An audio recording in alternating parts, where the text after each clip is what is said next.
पुत्री से कहने लगा कि हे दुष्ट पुत्री, आज प्रभात से तुमने भगवती का पूजन नहीं किया, इस कारण मैं तुम्हें किसी कुष्ठी और दरिद्र मनुष्य के साथ तेरा विवाह करूंगा। इस प्रकार पुत्री पिता के वचन सुनकर सुमति को बड़ा दुख हुआ और पिता से कहने लगी, हे पिताजी, मैं आपकी कन्या हूँ, मैं आपके तरह से अधीन हूँ, जैसी आपकी इच्छा हो मेरा विवाह कर सकते हो, होगा वही जो मेरे भाग्य में लिखा है। मेरा तो इस पर संपूर्ण विश्वास है। मनुष्य न जाने कितने मनोरथ का चिंतन करता है, पर होता वही है जो भाग्य में विधाता ने लिखा है। जो जैसा करता है उसको फल भी उसी कर्म से अनुसार ही मिलता है, क्योंकि कर्म करना मनुष्य के अधीन है, पर फल देव के अधीन है।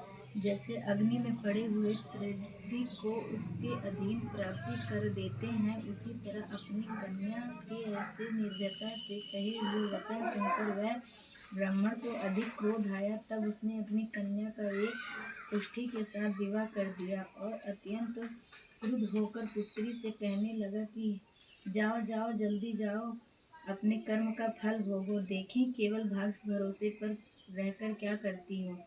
इस प्रकार से कहे हुए पिता के कूट वचनों को सुनकर सुमति अपने मन में विचार करने लगी कि यह मेरा बड़ा दुर्भाग्य है जिससे मुझे ऐसा पति मिला। इस तरह अपने दुख का विचार करती हुई वह सुमति अपने पति के साथ वन चली गई और भयानक वन में कुशयुक्त उस स्थान पर उन्होंने वह रात बड़े कष्ट से व्यतीत की। उस गरीब बालिका की ऐसी सदशा देखकर भगवती पुण्य के प्रभाव से प्रकट होकर सुमति से कहने लगी, हे ब्राह्मणी, मैं तुम पर प्रसन्न हूँ, तुम जो चाहो वरदान मांग सकती हो।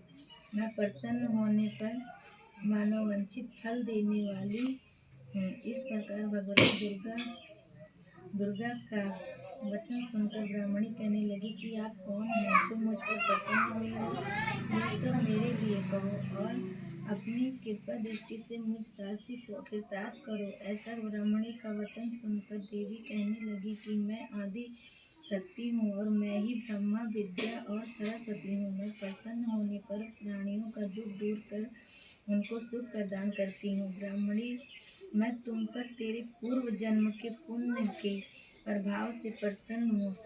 तुम्हारे पूर्व जन्म का वृत्तांत सुनाती हूँ, सुनो।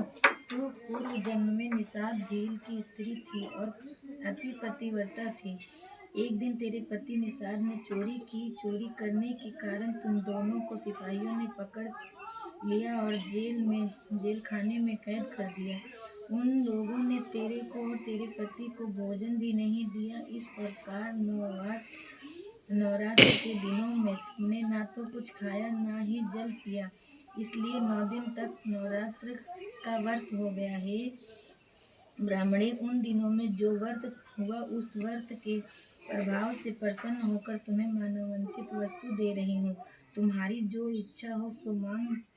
इस प्रकार दुर्गा के कहे वचन सुनकर ब्राह्मणी बोली कि अगर आप मुझ पर प्रसन्न हैं तो हे दुर्गे, आपको प्रणाम करती हूँ, कृपा करके मेरे पति के कोढ़ को दूर करो। देवी कहने लगी कि उन दिनों में जो तुमने व्रत किया उस व्रत के एक दिन का पुण्य अपने पति का कोढ़ दूर होने के लिए अर्पण करो।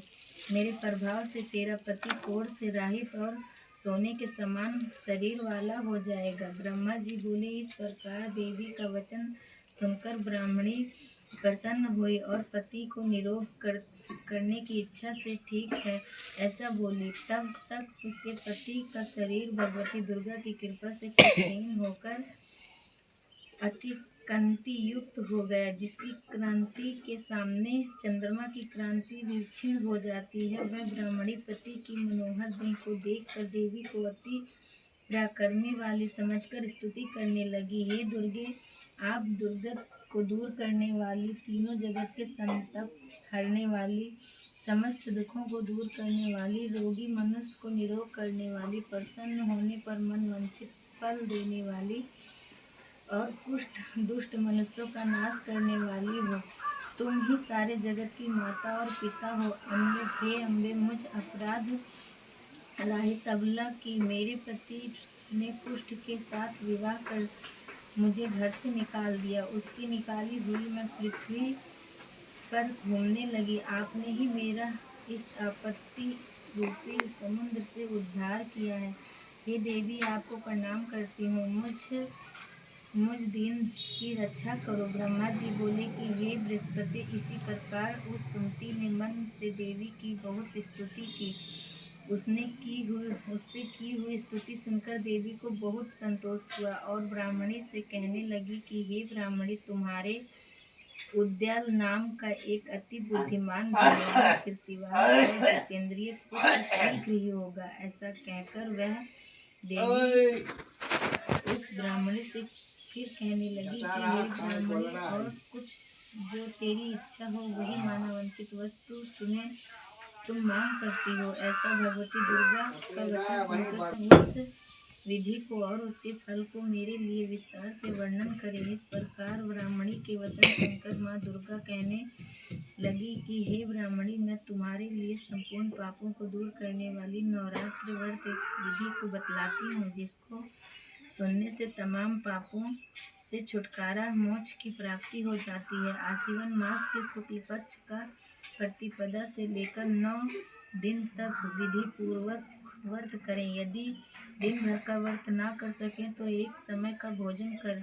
पढ़े लिखे ब्राह्मणों से पूछ कर घाट स्थापना करें और वाटिका बनाकर उसको प्रतिदिन जल से सींचें। महाकाली, महालक्ष्मी और माँ सरस्वती की मूर्तियाँ बनाकर उसकी नित्य विधि सहित पूजा करें और पुष्पों से विधि पूर्वक अर्घ्य दें।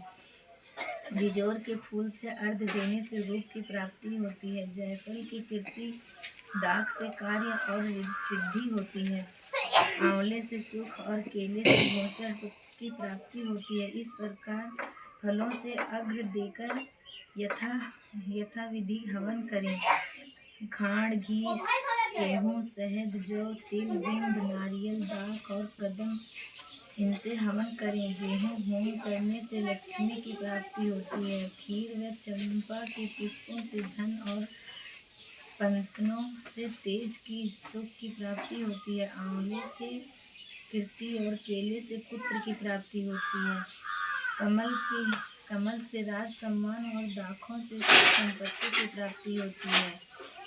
व्रत करने वाला मनुष्य इस विधान से होम कर आचार्य को अत्यंत नम्रता के साथ प्रणाम करे और यज्ञ की सिद्धि के लिए उसे दक्षिणा दे। इस व्रत को पहले बताई गई विधि के अनुसार जो कोई करता है उसके सब मनोरथ सिद्ध हो जाते हैं।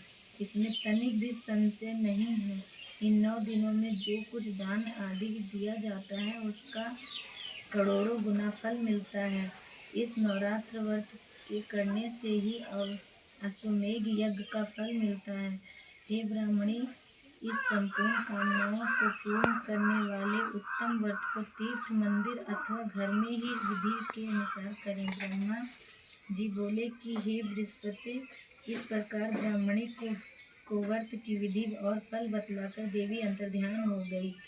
जो मनुष्य में सुख पाकर अंत में दुर्लभ मोक्ष को प्राप्त होता है। बृहस्पति, हे बृहस्पति, यह दुर्लभ व्रत का महत्व मैंने तुम्हारे लिए बतलाया है। ऐसे ब्रह्मा जी बोले के वचन सुनकर बृहस्पति जी का आनंद के कारण रोमांचित हो गए।